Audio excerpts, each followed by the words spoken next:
What's going on, sports card hobby family? It is another day. It is another sports card hobby video. How the heck is everybody doing?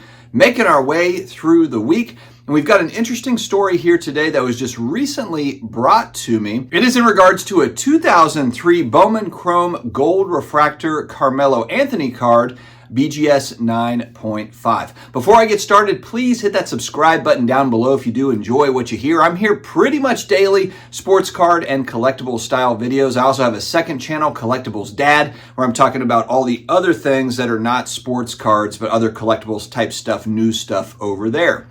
All right, so we have an interesting one here today. This was brought to me, and yes, he did say I could use his name. He wanted me to. My Wow Cards on IG had reached out to me, and it's regarding this Carmelo Anthony Bowman Chrome Gold. And before I start the video, I want to first say that I'm not here to make any assessments, determinations. You know that if you watch my channel, it's just more about presenting information to the viewership, and you take that information and you do with it what you will. So I thought this was interesting. I don't have any determinations. I like to kind of talk bigger picture. So we're going to talk about this incident, and then we're going to talk about bigger picture things in the same fashion I did going back months when we were talking about chasing cardboard and the sale of unauthenticated autographs. I got a lot of pushback. Some people agree with me, but I am not a fan of selling unauthenticated autographs. And of course, you know, they took the Rock autographs, sent it off to PSA along with the Ty Cobb. The Rock autographs came back good from PSA. The Ty Cobb did not. And that just kind of, to me, proved a lot of my point of just selling unauthenticated autographs. It's a massive buyer beware type situation. And I try to do my best on the channel to, if there's some kind of obvious buyer beware stuff, then I'm going to share it. So for the unauthenticated autographs, sure, there's probably tons of good ones that are out there on eBay and otherwise. But there's also, it's clear, I mean, I see them weekly. There's a lot of BS out there that's trying to be passed as real, and it's not even close. So that's just, if you're someone that's just coming into the hobby, or someone that's, I'm going to get into autographs, there's a lot that goes into it. I think it's the most nuanced part of the hobby is trying to assess autographs and autograph authentication. Very, very difficult. All right, so MWC, he bought this particular card in a lot. And this is going back, I believe he said that this was summertime, going back in time a little bit. He bought it in a lot. It was sitting in a BGS 9.5 case, and so didn't think anything of it. You know, I mean, and this is with any grading company. Kind of, you look at the case, sometimes you're doing deals, kind of whip through it, and then, but realized something was a little bit off about this particular card. And I'm going to put two pictures up, and you tell me what looks different from one picture to the next. I'll count to 3, 2, 3. Okay, it's kind of like a matching game where you're looking at two pictures, like what are the different things in each picture?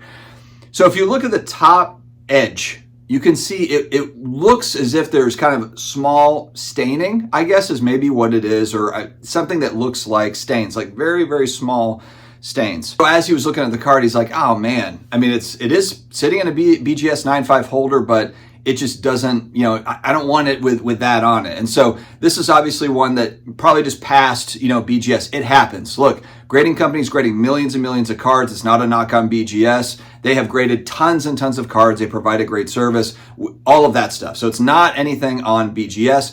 It just happened to be that this one landed in a BGS 9.5 with BGS 9.5 Surface subgrade as well as BGS 9.5 Edge subgrade. So he decided to move off of it, and now it looks like it's on Alt. Alt is selling this card, but if you look at the pictures, it just looks slightly different. It looks like it looks almost like the card is different.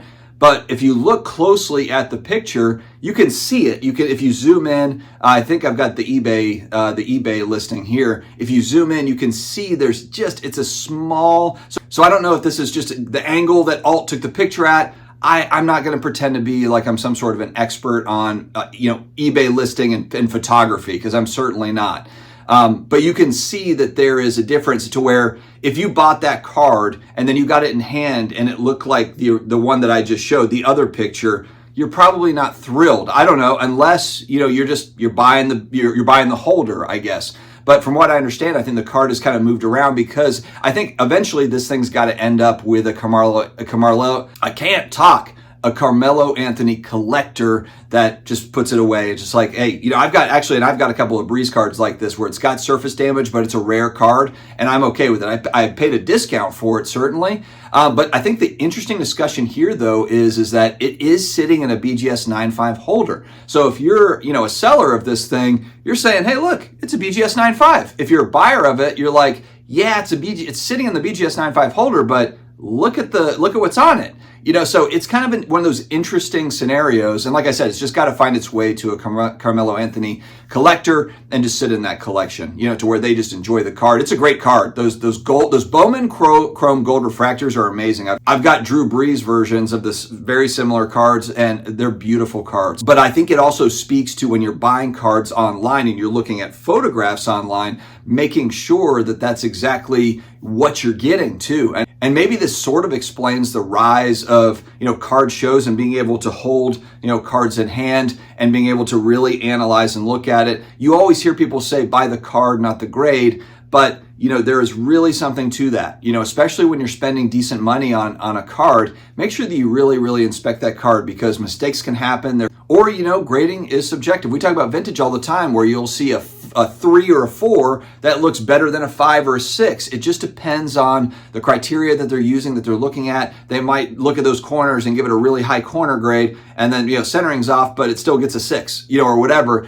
For some people, that's going to be great. For others, it's going to be like, man, but that card is way, way off centered. So I think this is just a huge reminder that, you know, yes, of course, grading is extremely important in collectibles. I know there's a lot of the anti-grading folks are going to come at, oh, see, you know, grading sucks and this and that. We have to have, in my opinion, third-party grading to have any sort of a viable marketplace. I know people say like, oh, you know, so wild, wild west with grading. Go back in time. Go back to 1990, where it was literally just arguing with a dealer. They were the grading company, essentially, where it's like, yeah, this is near mint. Is it though? You know, I mean, there's a crease on it. I mean, you want to have some sort of third-party authenticator. I understand it's not a perfect system, but it's absolutely essential for people to buy with confidence, to buy cards with confidence. I'm not taking away from the people that don't buy graded cards or are not interested and they have binders of cards. I actually just bought a binder of 91 Fleer Marvel Universe cards, Impel, because I love that particular set. $50. I actually wanted it in the binder so that I could flip through and look at the cards, because I love that set. I understand. Look, I understand if that's kind of where you are. You're a set collector. You just don't really care about the grading part. But if you are spending significant money on individual kind of key cards that you want to, you know, hold as a family heirloom or collect over the long term, or whatever your reasoning is, third-party grading is especially important. So this is kind of an interesting one. Again, I'm not making any sort of assertions or assumptions or anything, but it was an interesting story that was brought to me, and just something to kind of watch for if you're buying cards online. And maybe there's a perfectly good story behind this, but I thought it was at least worth mentioning, as of course, a lot of my viewership buying and selling sports cards. All right, guys, have an amazing day ahead. Stay healthy, stay awesome, and I will talk to you again later.